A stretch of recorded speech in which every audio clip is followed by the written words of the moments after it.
So Dr. Willie's term started at the end of the 1970 convention, and in 1973,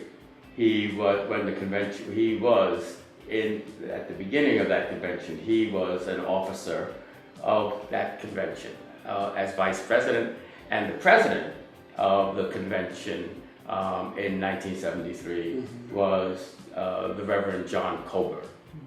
The women came along and decided they wanted to become ministers too.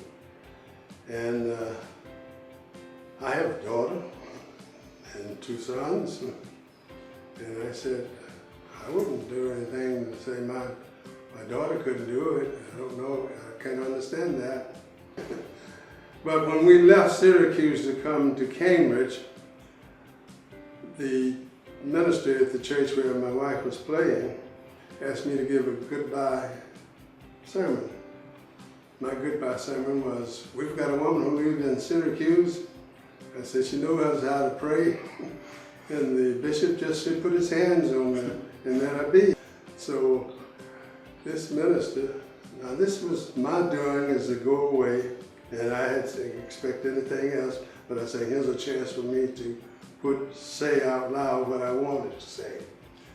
And the minister there said, can I print this? I said, yes. He printed it and all over, and when the women had their next movement, which was secret, they said, we got 3 bishops who's going to do it, but who's going to preach the sermon? She pulled out my speech, which I said was a good part of Syracuse. And they said, oh yes. And from then on. That's how you got chosen.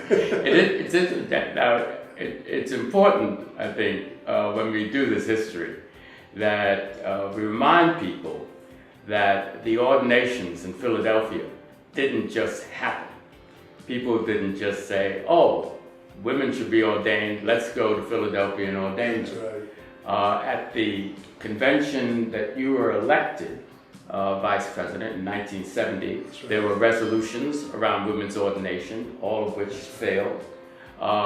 It's interesting that 1970 was the first convention that allowed women to sit as deputies. Yes. And so if you want, I want to get the context here for women and General Convention and women and being ordained. And then I think many people thought, disappointed in 1970, but that in 3 years they would be able to have the convention support women's ordination in 1973. Well, actually, that convention didn't even mention it at all. That's what bothers us. Mm-hmm. And I told people, and I had sermons, and I told them why they ought to have women, and not just saying, and I didn't call them any names, I didn't call them anything except you need to do that because men don't know everything, neither do women. But here's a church who's trying to teach people how to love people, not just men. And so that bothered me.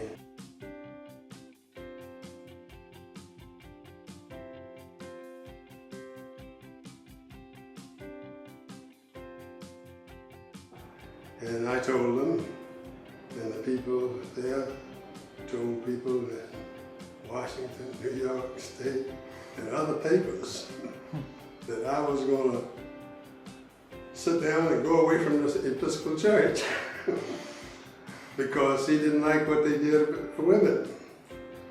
And everybody was upset.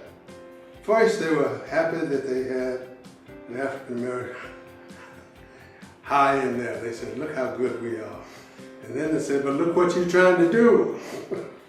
Well, I decided that I didn't want to tell my children that I was the first African American to become the head of that. I said, particularly when I know they won't do well for women.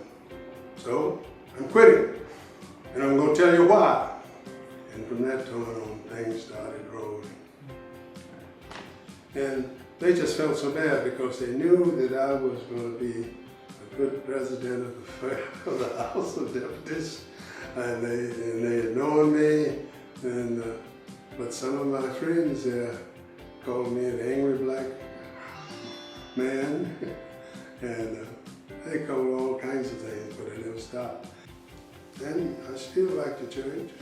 Well, that's what I was just going to say. Still be giving the money. That's right. You are an Episcopalian. Yeah. Right. I think that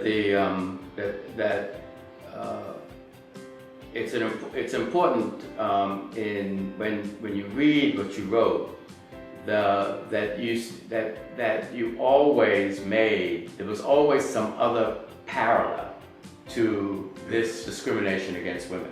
So sometimes it was, and many times, of course, it was black people, like in the civil rights movement, but many times it was poor people, Yes. right? But you always made these other parallels. And I think that that's really the influence that you ended up having